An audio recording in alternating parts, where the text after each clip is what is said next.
So we have a lot of new knives to check out for the first time. These are from Tier 1 Gear and EDC Reviews.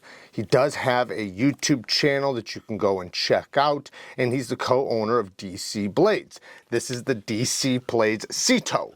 Now the CETO is a compact little clip point Bowie blade, or has a clip point Bowie blade with a dual grind, which is pretty nasty looking. And you know, for a compact knife, I can get a very comfortable full grip. It has a nice deep hollow ground, and then also a flat grind up here in the nose on an M390 blade. Beautiful satin finish. Obviously we have the coated one here. I do like the two-tone pattern from the micarta inlays to the milled titanium frame lock. Really cool looking. We have a titanium milled pocket clip and back spacer. It looks like T8 hardware all the way around. Now let's talk about this action. So the detent, I would say, is a little bit on the lighter side, but it flips really, really well. The flipping action's really good. The fuller, really, really good. I would say the fuller, it's a little bit better tuned for the fuller than it is for the flipper tab. Flipper tab's nice and big, and it does allow you to load up, which I do like. And if you load up, it rapidly flies out there. You can also thumb flick it. I think it's a little bit better for the reverse flick, and the reverse flick is nice and easy. You can slow roll it. The action's really good. It really is. You know, like I said, the detent's a little bit on the lighter side, but nothing to really complain about, to really call it a negative. Like I said, you can preload it. I imagine if you handed it to a non-knife guy, they would do that. So I personally would want to increase the detent strength a little bit for me personally, but everybody's different. Now, like I said, the ergonomics are super duper good. You know, this little area right there, your pinky just like wraps around that area so good, and it pushes this right up into your palm so comfortably. Like, I feel like I could jam this into something and comfortably do it. Now I am going to spine whack this, even though this is a prototype. I believe it's a prototype. Let me grab my cam because it's a clip point. Where is it?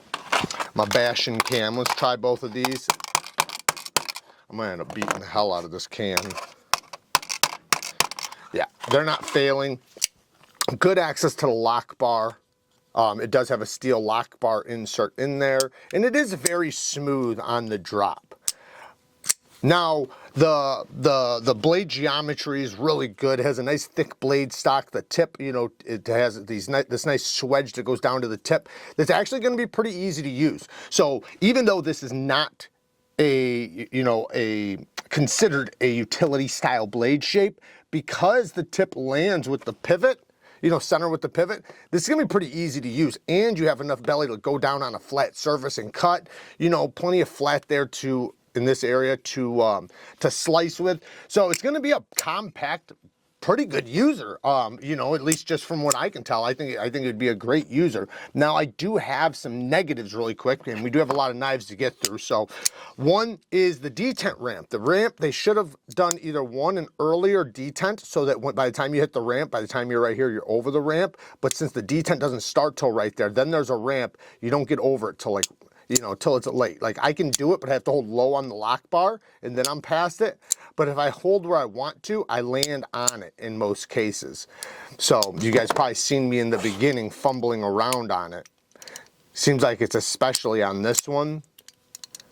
You know, so you can get past it, and it does have the ramp, so once you hit it, you can just swing past it. But as far as, you know, passing it up every time and never fumbling around on that, you know, I just wish either one, it didn't have a ramp at all. And the detent ramp, you know, is made, you see it right there. The ramp is technically made for a couple different reasons. One, so that you don't tear out the detent ball when you're closing it. If you've ever seen a knife where the detent, when you unlock it, it's like it's almost like breaking the detent again when you go to close it. Like if you hit the detent, then you push on the spine and it rapidly shuts. You know, that can tear out the detent because you're hitting a flat wall on the, you know, the tang of the blade. Now, That being said, you know, if the detent is nice and early, you're usually past it anyways. But, you know, if, like I said, if you're going to do a ramp, it has to be done well. Otherwise, you fumble around on it, and it just makes it even worse. So the next nitpick is, obviously, I'm going to say something about the sharpening tool and plunge grind. The plunge grind starts here, and it ends right at the edge. I personally would rather see it way farther away from the edge. Either cut something out right here or back this up way far away, because that will create a smile when I sharpen. So when I sharpen, it will be impossible to not create a smile. Luckily, I could always cut in my own choil, but it's always nice to just have it from the factory. And in this case, they didn't even give you any sharpening, so there's literally no sharpenings you can do before you hit the plunge grind. You can already see from the factory, it hit the plunge grind.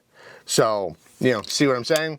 And that's as minor as it will be. The next one will be worse, and the next one will be worse. Like, that's the least amount of problems you will have is that little tiny smile. That smile will only get bigger and wider and wider. The next thing is this clip. I can't stand this clip. It's just way too tight. You know, I even tried to put it in my my jogging pants, and I couldn't even get it in. It literally stopped right here. So, you know, I prefer a smoother clip that goes in and out of the pocket very smoothly, regardless of the thickness of the jeans. So, you know, that to me would be damn near a deal breaker, to be honest, because now he has the opportunity to fix that. So, you know, obviously I'm sure he might have already had it on the books of what to fix. I'm not positive, but I will say I personally, that would be a deal breaker for me because I just wouldn't carry it. Other than those things, you know, really everything else is very, very well done. You know, you can tell it is a premium knife. You can feel it's a premium knife. It holds a lot of premium qualities. I think he did a phenomenal job on the design. I think if he just touched up those couple little details, this thing would be absolute money. And those are very easy things to fix. So I want to make it clear that, you know, this video is only to help him create a better product in the end. Let's get to the next one. Now the next one is a USA made knife by Michael Jarvis, and you can see his card right here. To get all the information, just pause and read.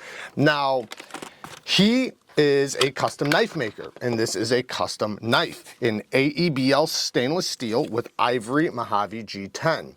I'm trying to find out right now what the HRC is on the steel. I'm not 100%, but you can see, you know, some of the details right there. Now, to me, this is either one of two types of knives, and I will say trailing points are not usually the best for EDC. However, when they're this compact with this low of a tip, because in most cases their tip's a lot higher. In this case, the tip is nice and low if you really look. So this actually could work out as a good EDC knife. However, I see it as two things, either one, a self-defense knife, or two, a skinning knife. This thing would be phenomenal for skinning deers and things like that because of the pinch grip, you know, and how much control you can have over that belly. But then also in the hand, you know, it's not going to be stripped out of your hand because your hand wraps around the entire thing. Very grippy, you feel very locked in, and the tip points at anything you're going to poke at, you know, and then you can slash too. Now, I say that because of the no choil.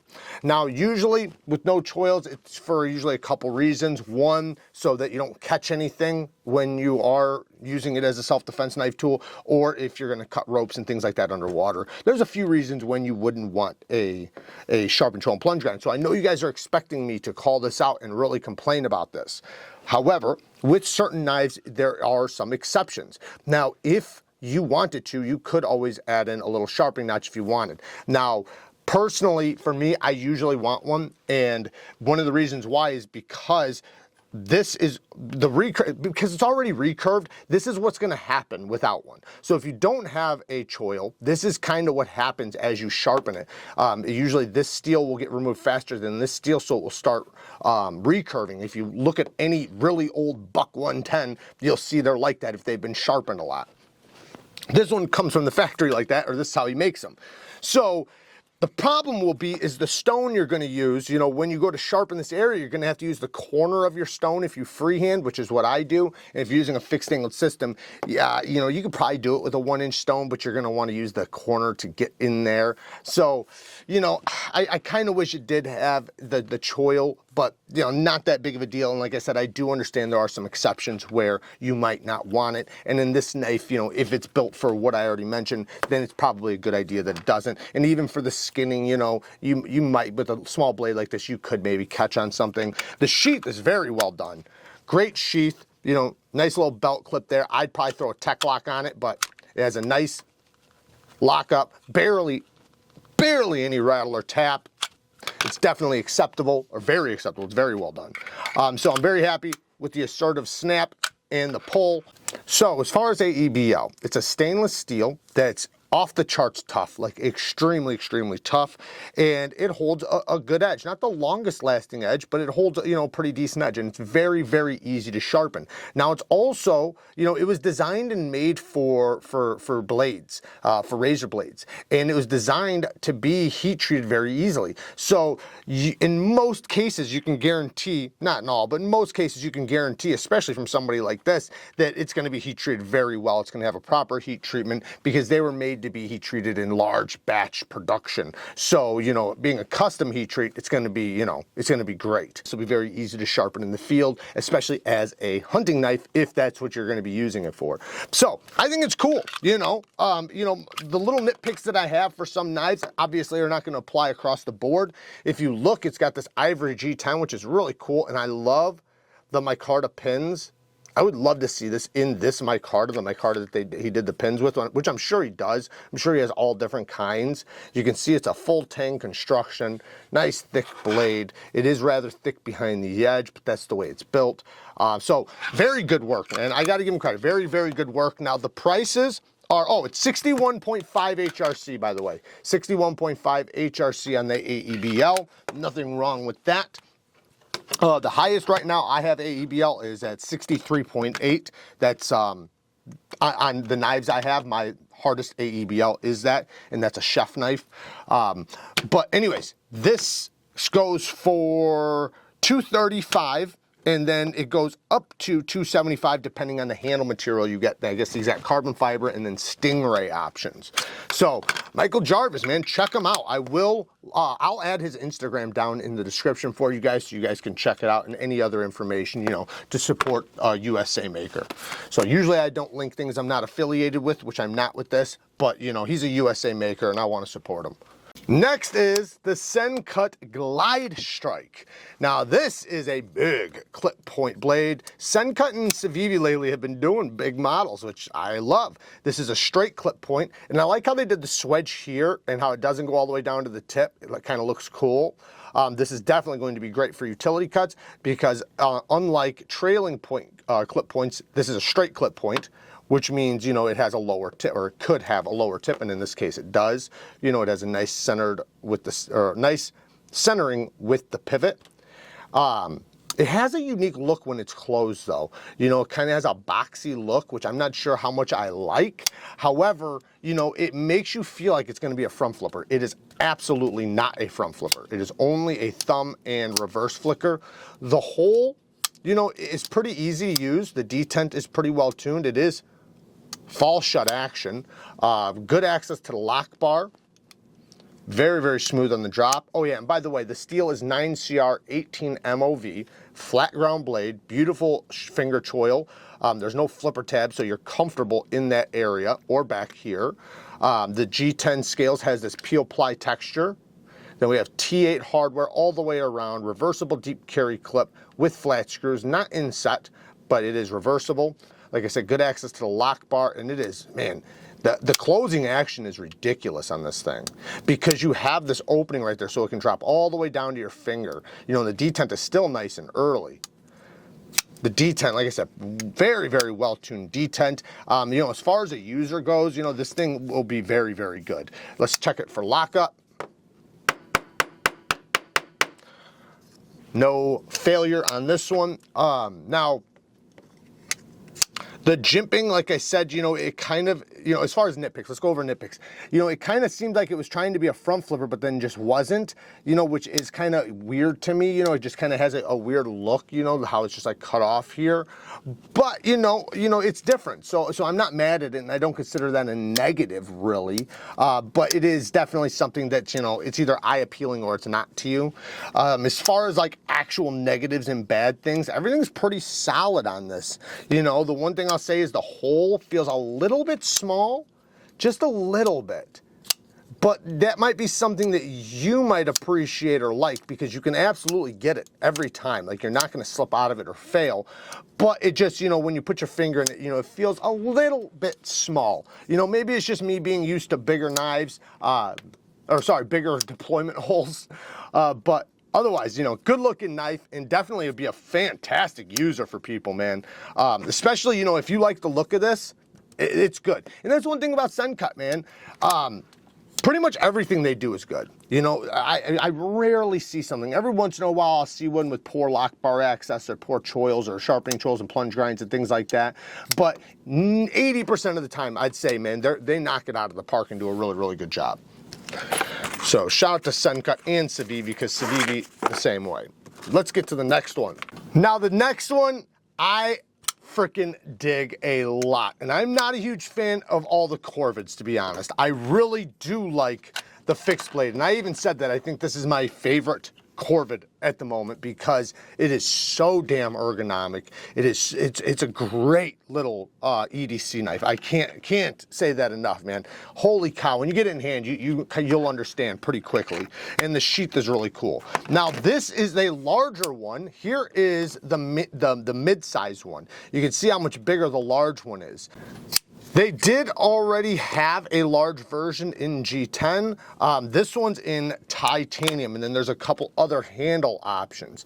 But something about this one, I don't know if it's the weight or what it is, but man, it has a much different feel to it than my G10 one has. I like it significantly more.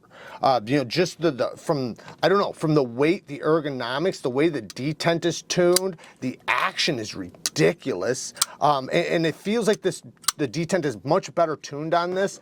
You know, the first one that I got, you know, was one of the first ones you know, when they first came out. So maybe it's just that they've had the time to really fine tune it. The geometry is really good. I believe this is a 9 CR or a 10 CR Damascus. Gorgeous Damascus. They do a good job with their Damascus too. I have many knives in their Damascus. You know, I've done lots of sharpening on them. They hold a really good edge. They take a really good edge. I've been very happy with their Damascus. So, and you know, I can't say that about a lot of companies, because with Damascus, man, it can be hit or miss, you know, because it's just, you know, it's different steels mixed into one.